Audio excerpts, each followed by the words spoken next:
کشیدم و میگفتی دوست دارم پس چی شد آخه میگو چی شد آخاش تو این روزا مال چی شد تنهایی شبای من و سوادی شد میگفتی دوست دارم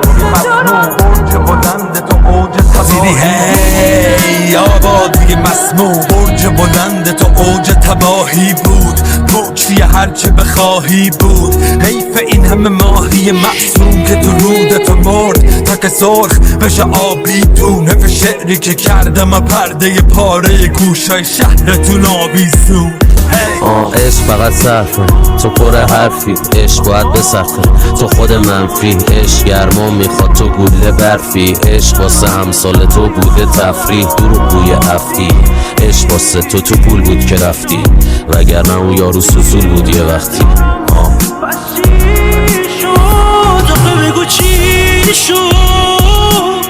آخه تو این روزا مال کی شد تنهایی شبای من واسم عادی شد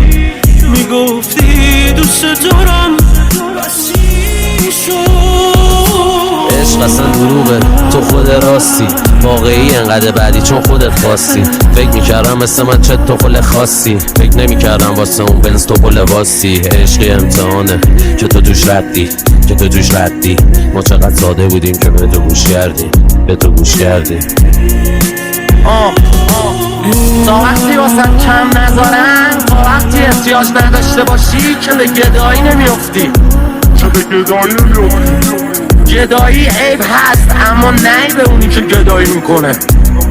عیب اونیه که باعث شده به گدایی بیفتی. بله عالیه